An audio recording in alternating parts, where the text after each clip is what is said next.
presentamos Trocha Abierta.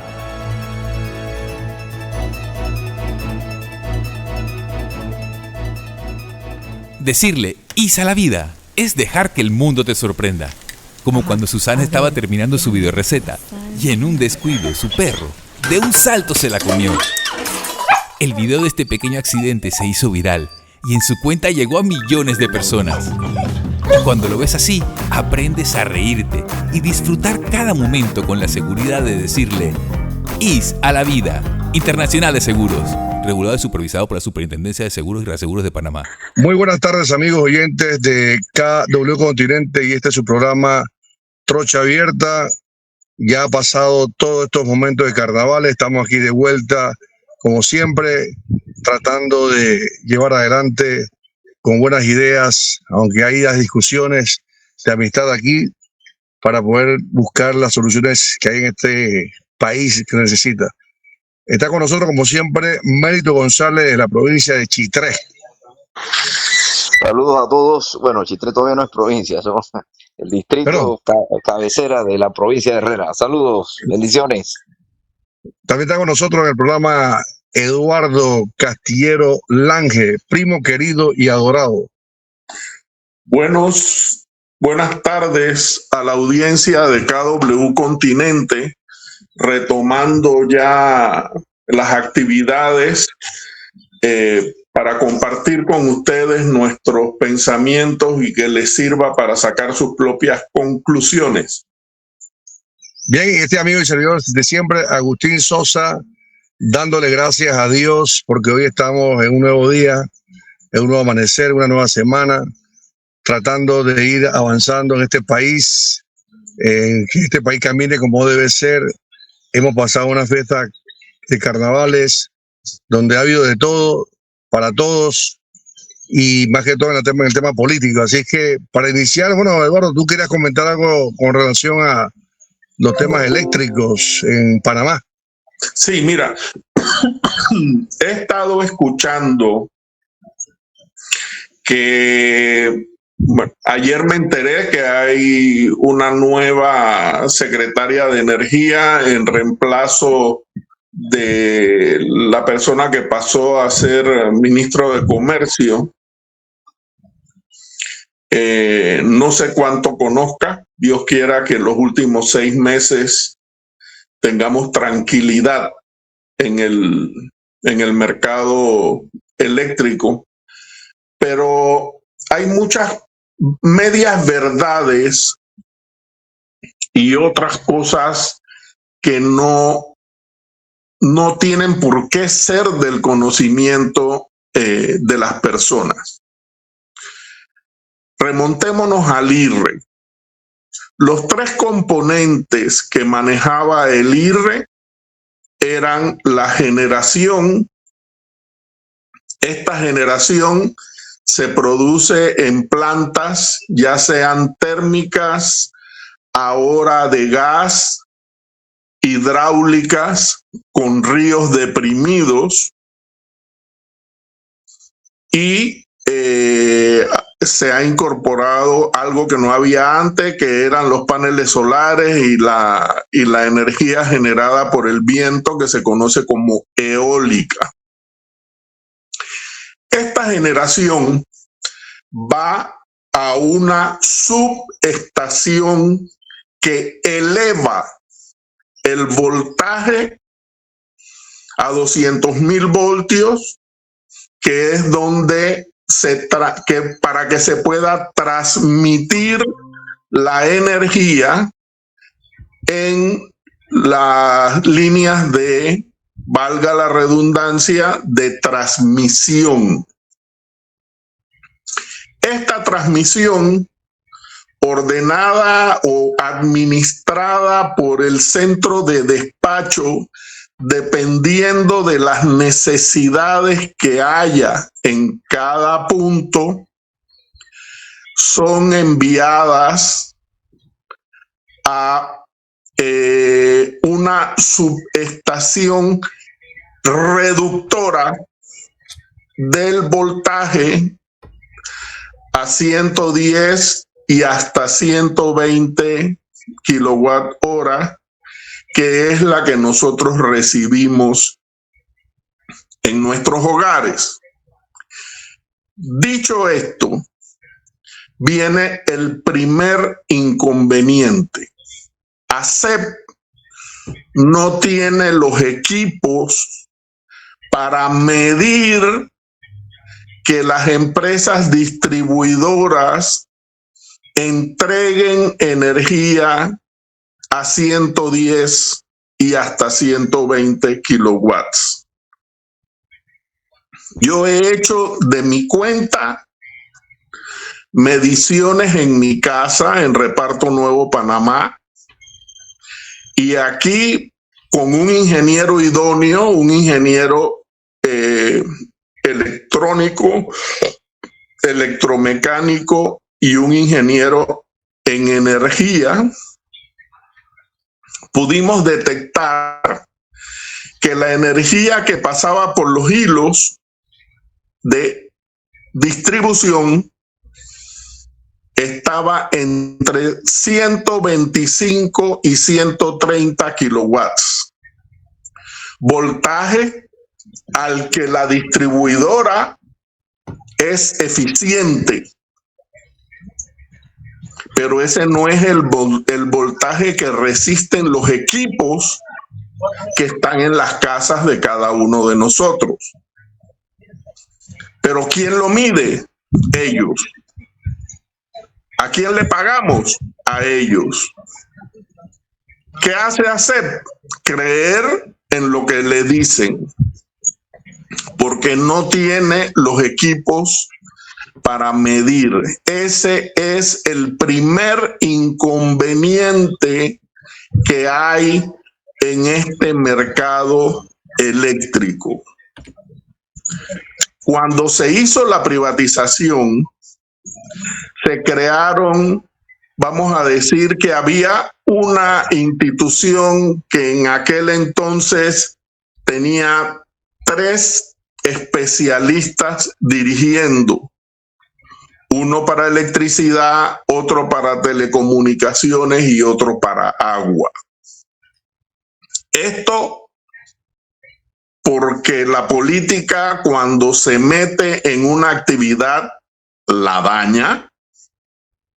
Se cambió y empezamos a tener a una persona que no necesariamente conocía de ninguna de las actividades, y mucho menos se asesoraba con personas que tuviesen experiencia, y empezaron los problemas.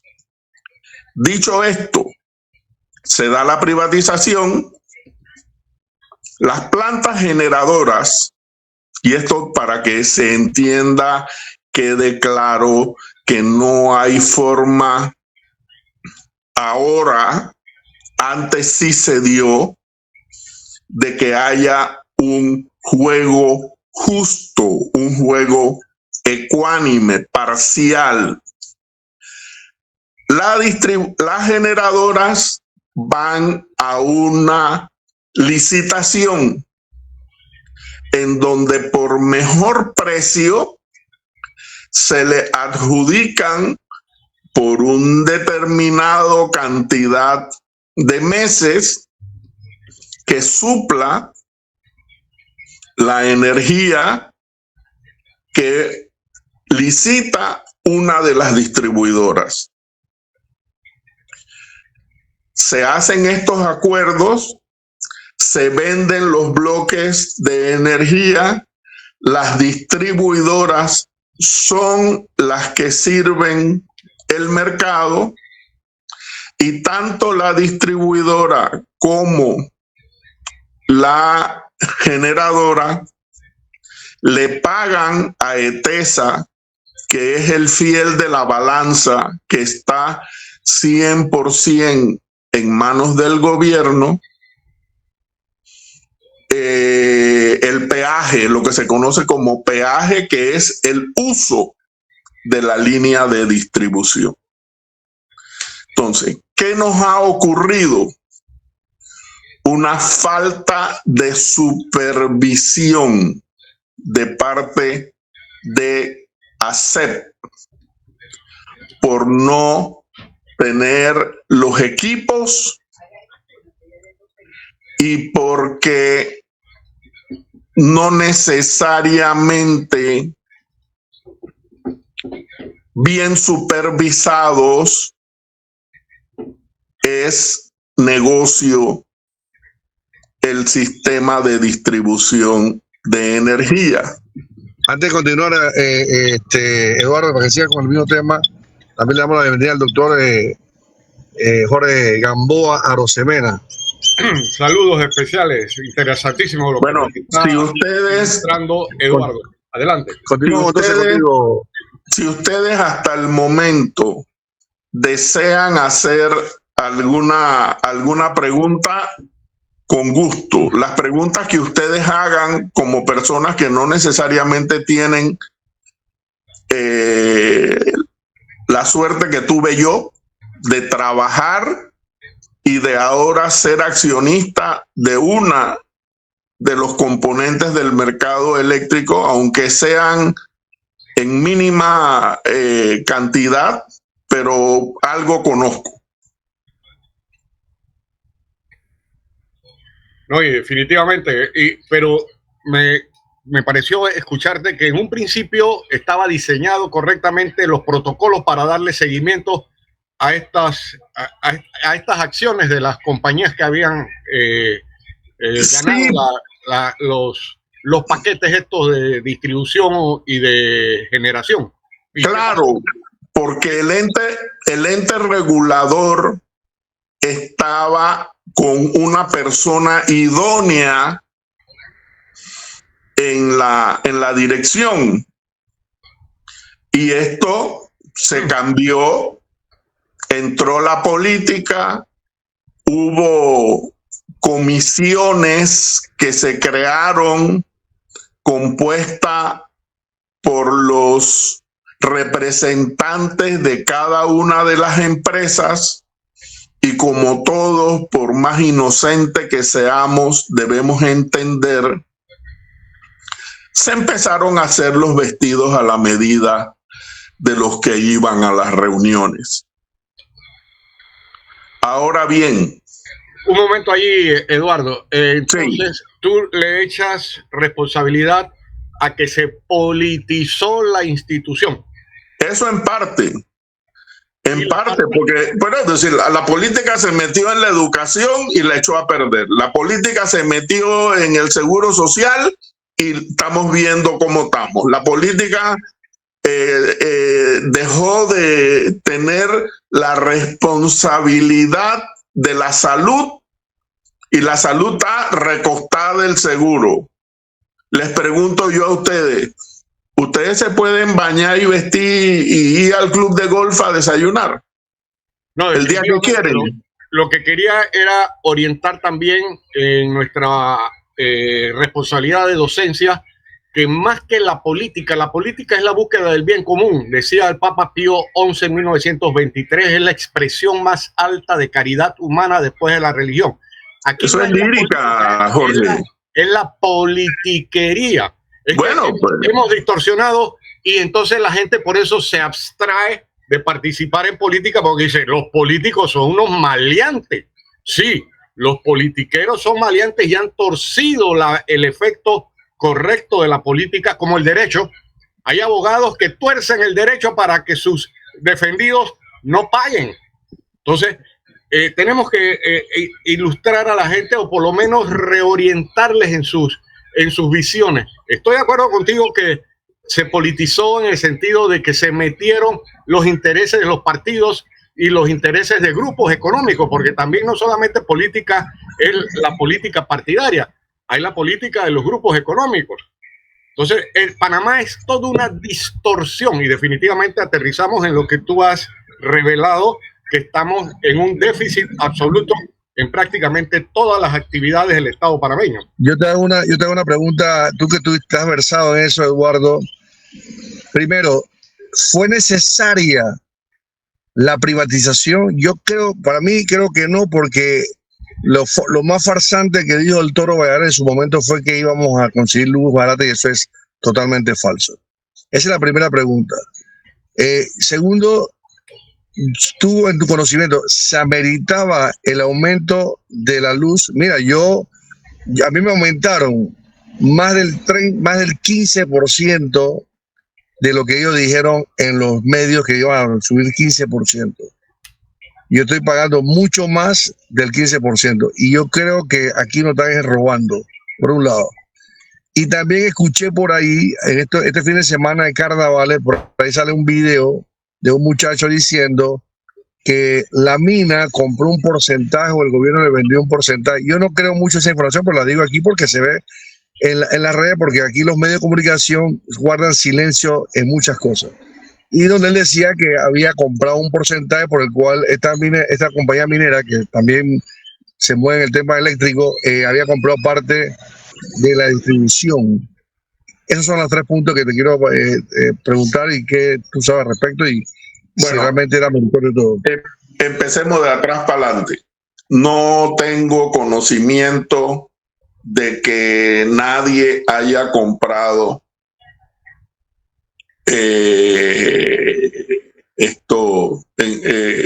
parte del mercado eléctrico. A mí, yo sigo teniendo mis acciones y nadie me ha dicho que eso va a variar. Uno. Lo otro, para mí no era necesaria la privatización. Yo estaba en el IRRE cuando se dio la privatización y puedo dar fe porque estaba en uno de los departamentos que sufría las consecuencias de las visitas de los supuestos asesores de contratación. Se hacían contrataciones internacionales para mejorar lo que en el IRRE había, y lo que terminábamos viendo era los propios trabajos hechos por nosotros en organización y sistemas y por los ingenieros en algunas áreas, era que este documento lo único que le cambiaban era el marco de la página. En vez de decir Instituto de Recursos Hidráulicos, decía el nombre de la empresa que se había ganado el contrato. Eso era lo que presentaban, y como lo leían y se daban cuenta que era bueno, hasta ahí llegaba el asunto. Pero bueno, eso es ya después de 20 y pico de años, nada se puede hacer. ¿Cómplices? Sí, muchísimos cómplices. Pero ¿qué hacemos? Entonces, lo que está pasando en nuestro mercado eléctrico es que se hicieron leyes, las leyes pasaron por la Asamblea, la privatización se dio en una tarde, un 31 de diciembre. Así que se podrán imaginar. Y después de los 25 años que ya han pasado de cada una de estas leyes, volvió a pasar por la Asamblea sin que se le cambiara una coma. Entonces lo que estamos sufriendo son los vientos que aquellas tempestades produjeron. Yo creo lo siguiente, mira, cuando eso se comenzó a dar, creo que Ecuador, si no me equivoco, yo viajaba a Ecuador en aquel entonces, fue uno de los únicos países que no privatizó la luz o la electricidad. Creo que fueron algunos países que se opusieron a eso. Lo que yo analicé en aquel momento, yo te digo que no, Ecuador pasó porque yo tenía muchas relaciones con las Fuerzas Armadas de la OEA.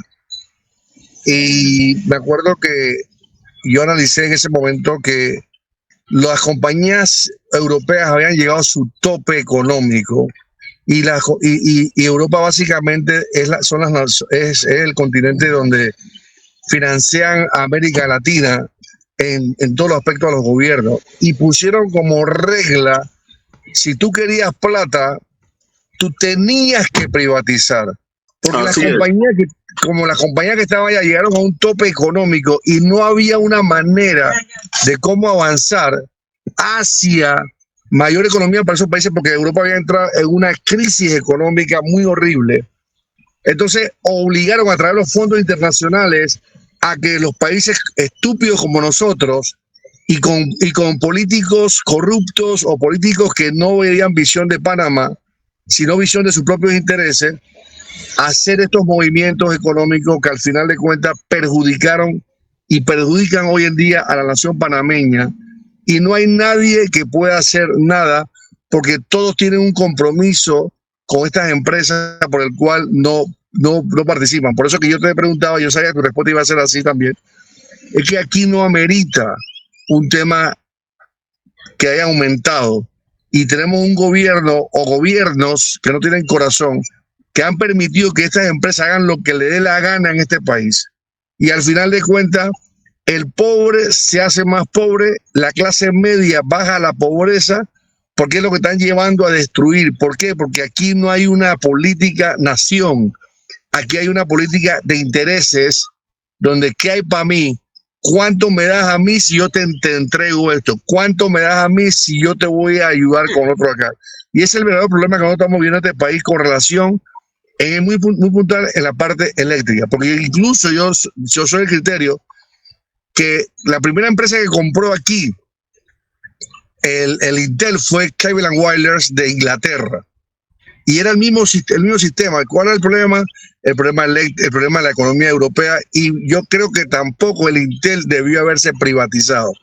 Y yo creo que todavía hay naciones en América Latina que se opusieron a ese tipo de imposiciones que políticos farsantes decían y dijeron en su momento que aquí se iba a abaratar la luz como nunca y que el pueblo panameño no iba a gastar tanto dinero, como en efecto es falso. Y hoy encontramos, en mi caso muy personal, cuando yo verifico mi nueva factura que me llegó, a mí me aumentaron más del 15%. Yo tengo que hacer un reclamo primero a la compañía ENSA, porque me corresponde primero con ellos, después voy al ente regulador. Y sé que al final me van a salir con cualquier historia estúpida, porque los funcionarios que ponen en esas instituciones no defienden el interés nacional. Sí es cierto que si hay una necesidad de apoyar a la empresa por alguna situación que ya tiene el derecho, uno tiene que apoyarla, y ellos como ente regulador, pero como ente regulador no la apoyan. Y yo te digo como ejemplo, yo tengo una deuda con el IDAN de que me hayan trabado a mí, así lo tengo que decir, con $8,000 en una casa que no había nadie. Absolutamente nadie había en esa casa viviendo. Cuando yo fui allá, me dijeron que bueno, lo que podemos ayudarlo es que lo vamos a dar a usted en 3,000. Y yo todavía no he pagado ni un centavo porque yo me pongo algo que yo no he consumido. Yo le dije al director general, le dije a todo el mundo, mira, si yo no hay nadie y tú me vas a cobrar mensualidades de los $7-8 en 2 años, que más o menos calcularon los $8,000, yo te digo, yo acepto que yo te pague eso, pero ¿dónde tú me vas a sacar que se venían facturaciones de $200-300, como si yo tuviera esa casa que está sola, porque esa casa era de mi hijo, y mi hijo fallece, y mi hijo al fallecer, evidentemente no queda nadie ahí, y la casa ya estamos en proceso de venta. Entonces, este tipo de situaciones, cuando yo fui a la SEP aceptó lo que dijo el IDAN, no investigó más allá de lo que tenía que investigar con relación a que como una casa abandonada, o que si tuviera una persona ahí, tú me vas a cobrar $300 mensuales. ¿Qué se llegó a una conclusión? Que hubo que cuando leyeron la primera vez erradamente $200 o 300, comenzaron a hacer la misma lectura mensual, 300, 300, 300, 400, 200, 300, 400. O sea, nunca leyeron. Y yo le dije al ente regulador, necesito que ustedes resuelvan eso porque esto no es correcto. Si yo tuviera una fuga de agua que no existía, si yo tuviera un lavauto, yo te digo, está bien, tengo un lavauto, pero no existía nada y tengo los $3,000 ahí que no he pagado porque estoy en la lucha que se haga justicia, porque yo le decía al director general, si yo tengo que pagar algo, sí, yo lo voy a pagar, no tengo ni una objeción de pagar si mi hijo quedó debiendo 1 mes, 2 meses o 3 meses, si me quieres cobrar algún tipo de penalidad, pero tú me digas a mí que tú me estás y le entregué los papeles de defunción cuando falleció, del día que él falleció, que no tiene hasta, y de ahí en adelante, seguía la facturación, entonces no hay una manera, ¿por qué? Porque no hay interés en el ciudadano, hay un interés particular, como es el caso de la hidroeléctrica, como es el caso de la telefonía. Porque yo no estoy de acuerdo, no conozco eso, Eduardo, y perdona que me extienda un poquito y ya termino con esto.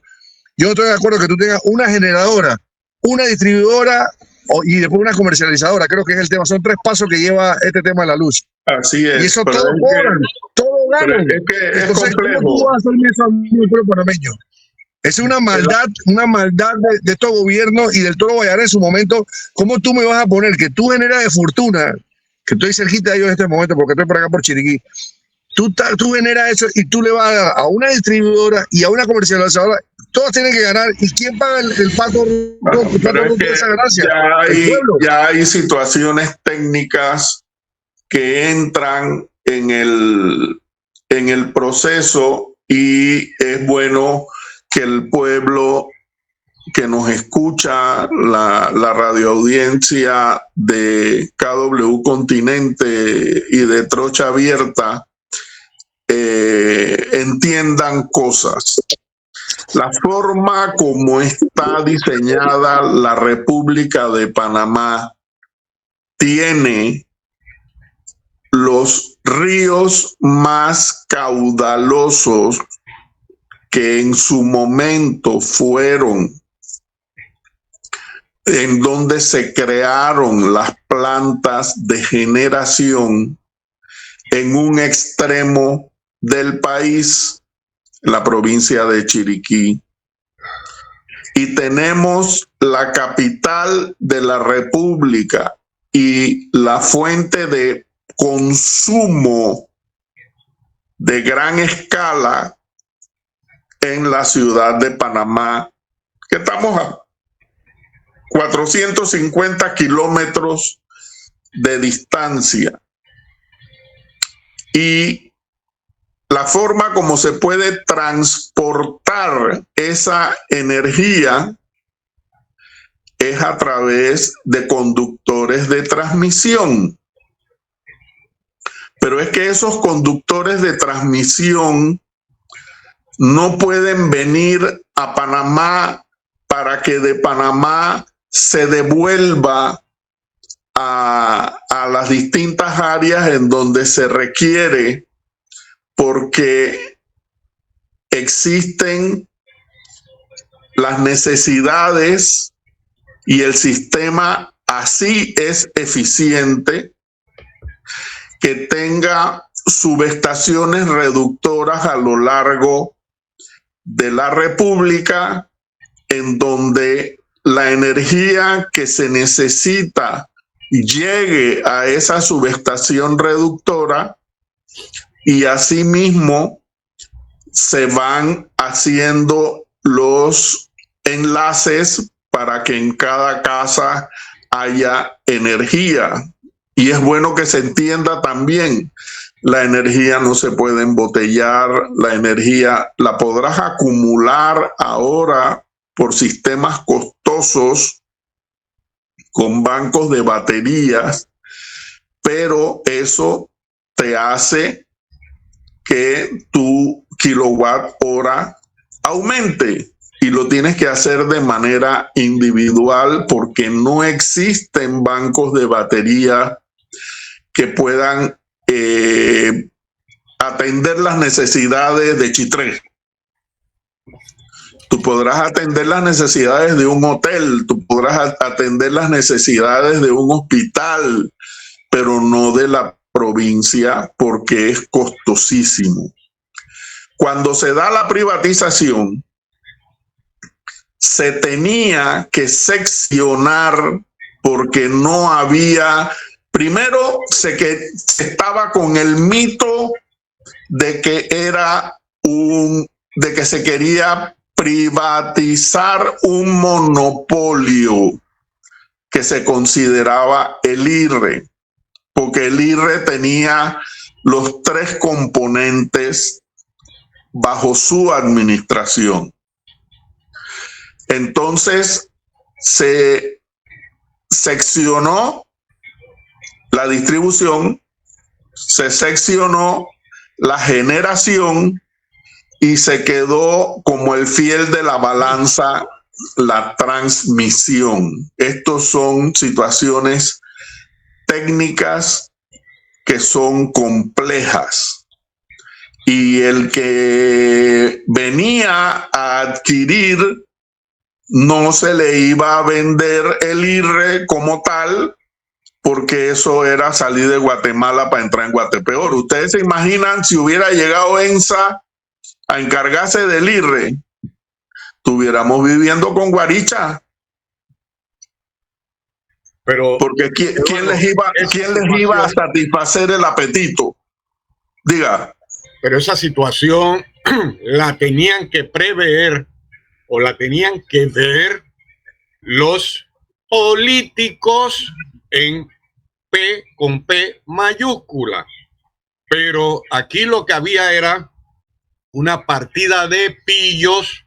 Ya eso fue en los años que es 70 y cuántos que se privatizó esto, no, en los 80. No, en los 90 con Pérez Valladares. Con Pérez Valladares.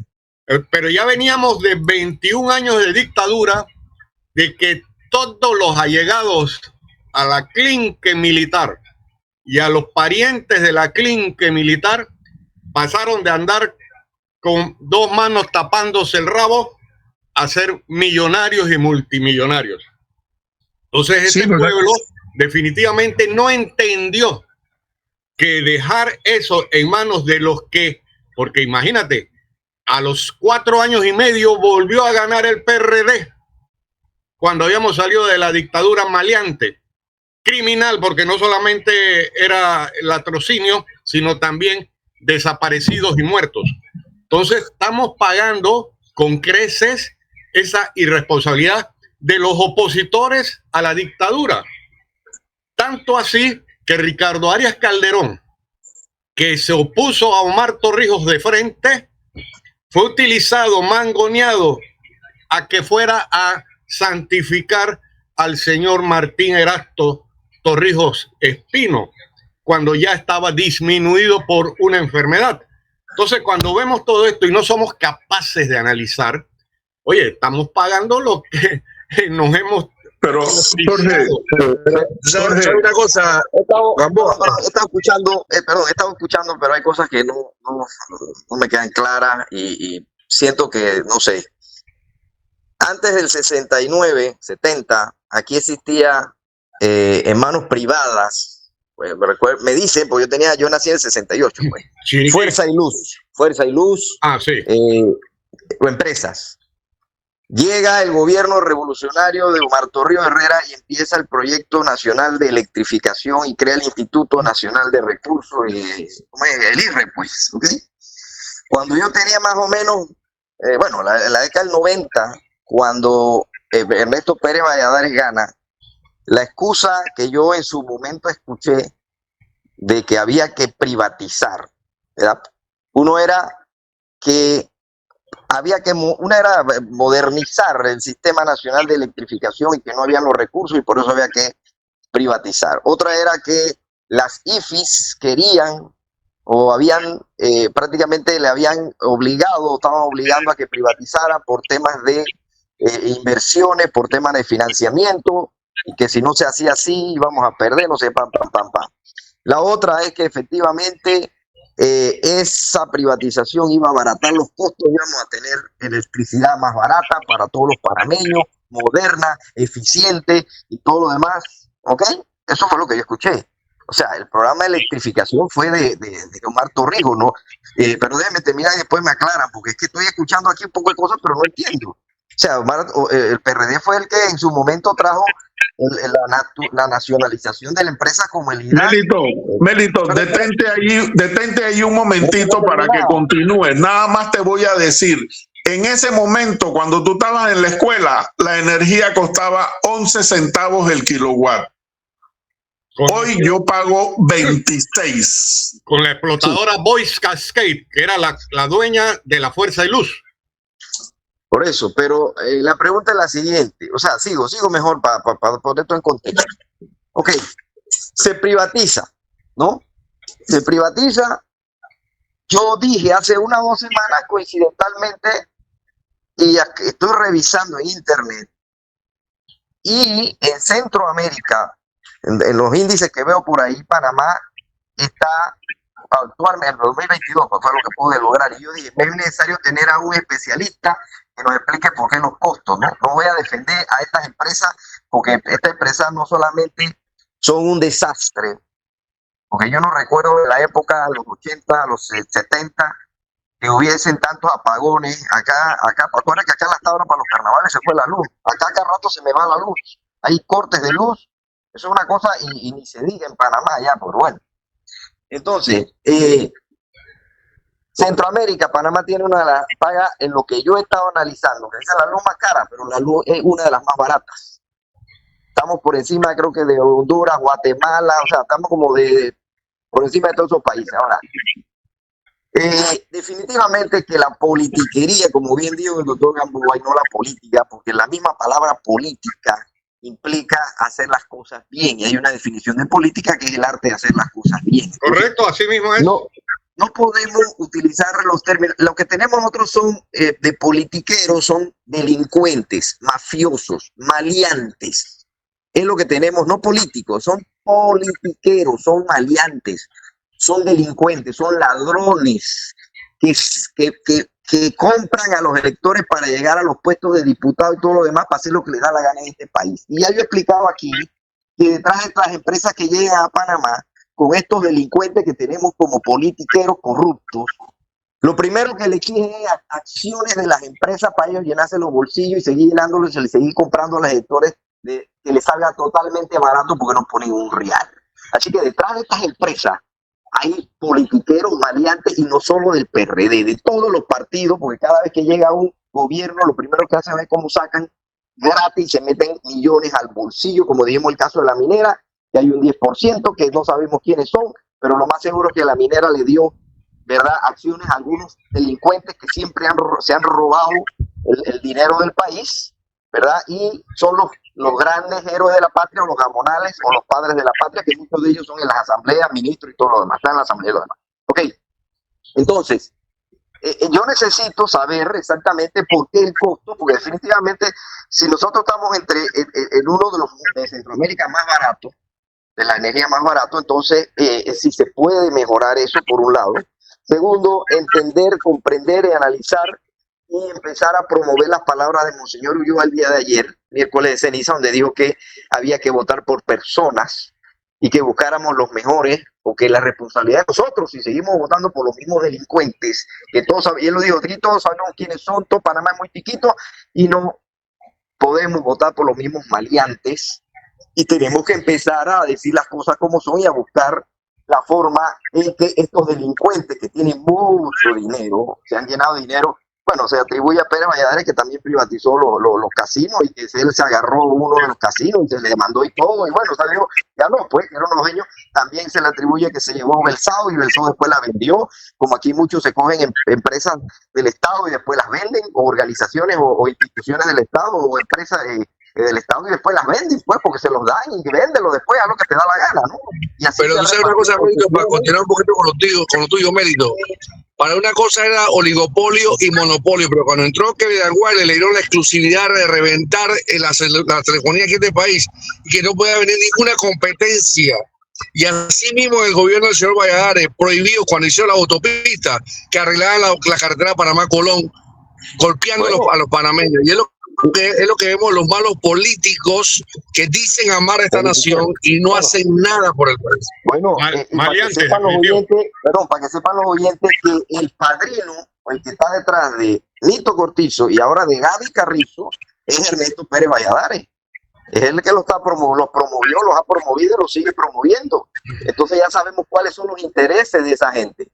quieren seguir en lo mismo. Gaby quiere minería, porque él es un empleado de estas mafias y él lo que quiere es que esto continúe porque hay bribones, maleantes y delincuentes que se llenan los bolsillos a costillas de la riqueza del pueblo panameño, del perjuicio del pueblo panameño, ¿verdad? Y se llevan millones y millones sin mover un dedo, y después tú lo ves por ahí hablando en las televisoras y en los clubes de millonarios y en yates y cazando en África y todo lo demás a costillas de la desgracia del pueblo panameño. Bueno, continuamos. Bueno, por eso que yo digo una cosa, Emélito, hay una situación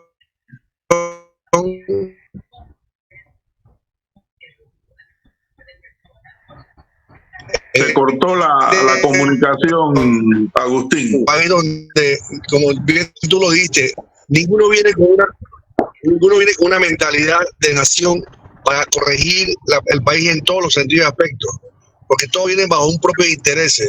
Cuando se dio el tema de los cables TV, ¿quién era la empresa que Se fue de nuevo. Sí. Tienes mala comunicación. vendida hace poco, pero la golpeó? Dale, que yo voy bajando así, dale. Sigan hablando ustedes. Sí, esto se está cortando, parece que como viene bajándose, hay baches. Volvemos. Es bueno decirle a nuestros oyentes para que hagan su propio crucigrama. El costo de la energía no es igual a las 12 del día que a las 12 de la noche. Esto para que lo tengan como una referencia. ¿Por qué de los tres componentes? No, porque se quería acabar con un supuesto monopolio. Entonces se quedó el Estado con la transmisión, pero sin mayor fuerza de control de los otros dos, porque a los otros dos componentes, para que hubiera propuestas, le tenían que permitir administrar el 100% de la operación.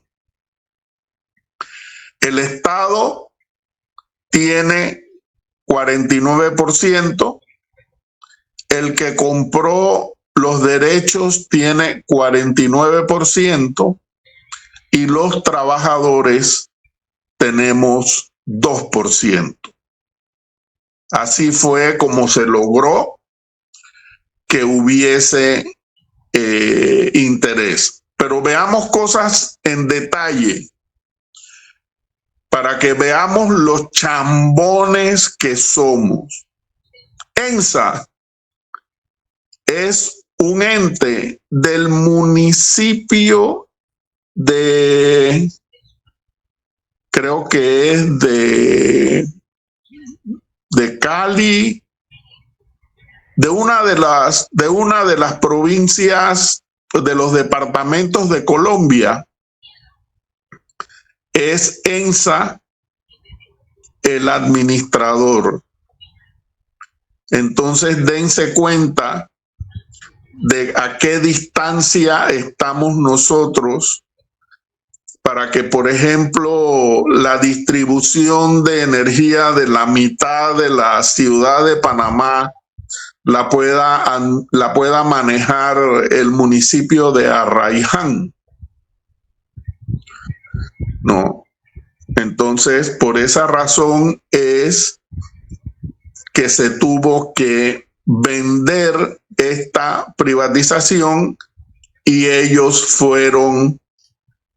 Ahora es la empresa esta colombiana, pero anteriormente eso tuvo en manos de.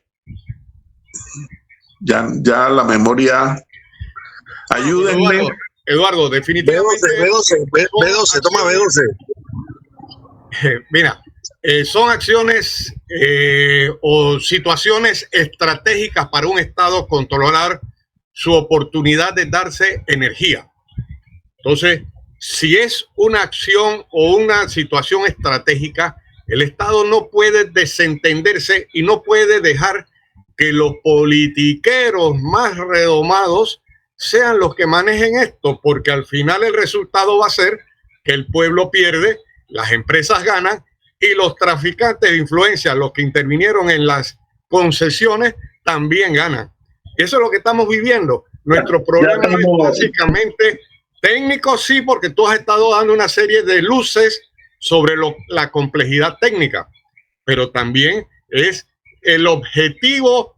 Tú antes mencionaste la Constitución Política de la República, es la que enmarca todo lo que debe ser la orientación del Estado panameño.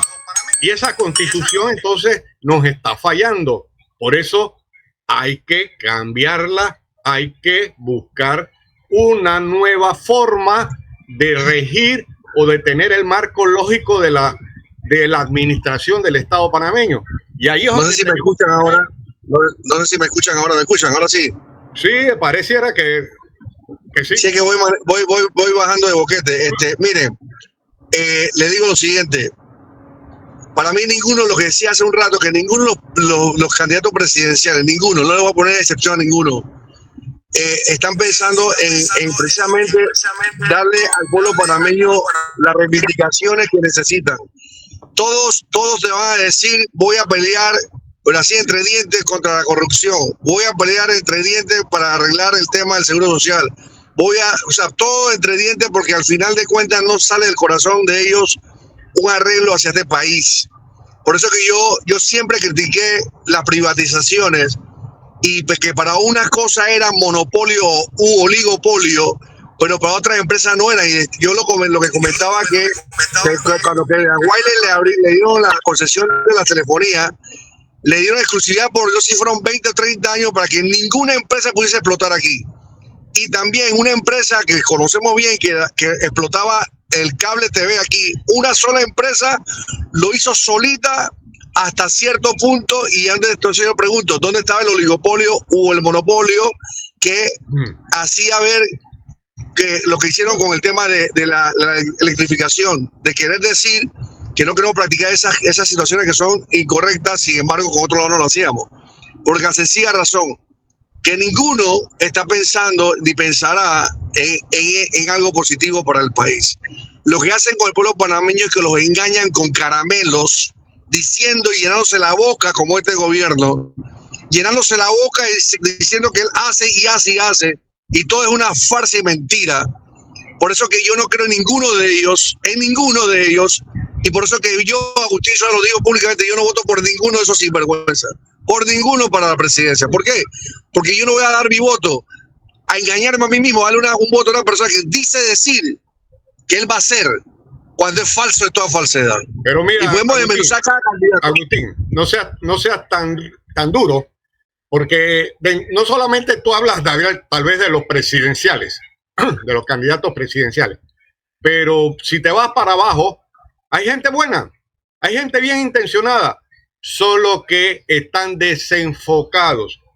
Tanto es así que te hablan de que pertenece a un grupo político y no coordinan sus ideas y propuestas con lo que propone el candidato a presidente o el candidato a alcalde de una circunscripción o el candidato a representante de una circunscripción. Son cada uno pico hablando para su gallote y están todos como cometa reventada. Entonces, si pongamos un símil de mi área, salud, cuando alguien va a ser intervenido quirúrgicamente, no es solamente que tenga el mejor cirujano, sino que el equipo quirúrgico esté en consonancia con la sapiencia tal vez del cirujano, que debe ser el jefe del equipo, pero no pueden hablar idiomas diferentes. Tú te imaginas que en un quirófano la instrumentista o la anestesióloga o el anestesiólogo no se comunique con el médico cirujano. Va a ser un desastre. Y eso es lo que está pasando. Eso que tú dices que los candidatos a presidente hablan bellezas de lo que van a hacer, pero para abajo, que es toda la estructura de la administración pública, no hay coordinación, no hay sintonía entre uno y otro. Y por más que salieran los mejores o los menos malos, el país va a seguir siendo un desastre porque no se comunican. Un representante no se comunica. Habla de los independientes como a ti te gusta, o de los de libre postulación como debe ser el nombre. No se comunican con su candidato a alcalde. Ellos hablan de las soquetadas que creen que les va a dar votos. Lo mismo el alcalde no habla con los que van a ser de la Asamblea Nacional de Diputados, y lo mismo el presidente. No hay comunicación. Entonces estamos en una torre de Babel. Por más que sean los mejores técnicos, los mejores artesanos, los mejores ilustrados. No, ese es el problema. Oye, Gamboa, no entiendo el no nos vamos tan lejos, Gamboa, no nos vamos tan lejos. No entiendo el hay candidatos que ya yo veo que, mire, yo he visto no me están echando cuenta, ya he visto candidatos a diputados, candidatos a representantes, incluso alcaldes. He visto ahí algunos decir, vota por mí, pero yo voto por ese candidato presidencial, o sea, totalmente contrario a que él debe votar. ¿Por qué? Porque están buscando lo que se llama intereses, no le interesa. Cuando tú escuchas políticos que yo he escuchado ya decir, no, hombre, yo voy a correr para esto, pero yo voy a irme con Martinelli, pero no vas a poner tu partido. No, yo no podía ser, hombre, que va, él es un perdedor o lo que sea. Entonces ahí te das cuenta que solamente con ese punto, ¿cuántos no pensarán igual? ¿Por qué? Porque el interés de ellos es el interés para ellos personal solamente, no de la nación, porque aquel que tiene un concepto claro de que tú eres un político para desarrollar un país en pro de esta nación, no piensa como piensa. ¿Por qué? Porque todos están en la misma jugada, todos, y por eso que yo hablo duro contra ellos. Por eso que yo hablo duro contra ellos, ¿por qué? Por eso que yo hablo duro contra ellos, Gamboa y Mélito. ¿Por qué? Porque ya yo estoy cansado de que estén engañando al pueblo panameño y usando a la clase pobre para engañarle, decir tantas cosas. Y claro, cuando vas con un billete de $20 o de $50, que te metes en una oficina y mételo a cada uno por ahí, ve repartiendo $50 a cada uno para que se queden tranquilos y se vayan para su casa. Entonces tú te das cuenta que aquí es una basura política, porque no tiene otro nombre, basura política, porque no están pensando. Yo soy una persona de criterio que uno debe votar a conciencia, sí, pero uno no puede dar su voto a cualquiera tampoco. No, tampoco, y tiene que haber coherencia entre los grupos que te ofertan.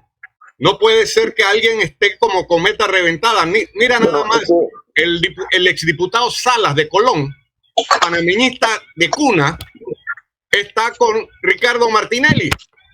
Cuéntame eso. Porque dice que no pudo lograr la postulación en el partido panameñista, entonces va a buscarlo porque lo que le interesa es ser diputado, no le interesa hacer el bien común para la nación panameña. Y te pongo uno de los míos. Entonces, ¿a dónde vamos a llegar? No, es que sí, pero es que eso siempre se ha dado y siempre se va a dar, o sea. Pero no es correcto. No, claro que, digo, no es correcto, pero bueno, yo me voy a hacer nuevamente eco de las palabras de Monseñor Ulloa. O sea, ya aquí no se puede, hay que escoger a las personas. En ese sentido, Salas escogió el mal camino, ¿no?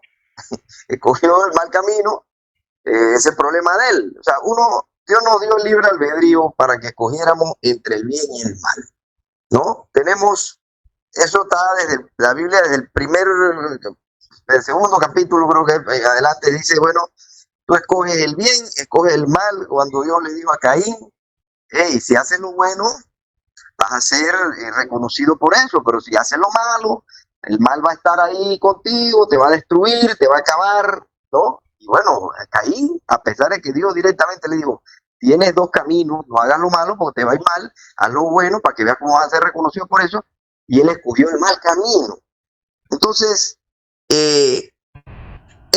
cada uno de los candidatos pueden escoger al menos malo, vamos a ponerlo de esa manera.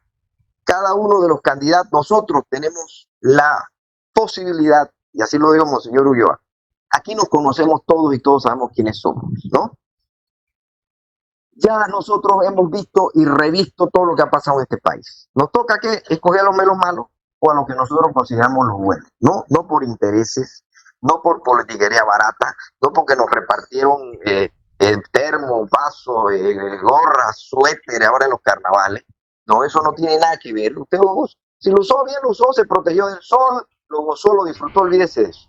Estamos en un periodo, que es el periodo de cuaresma, de reflexión, de oración, de ayuno, y que Dios nos ilumine y nos ayude, porque si no, nos llevó el diablo.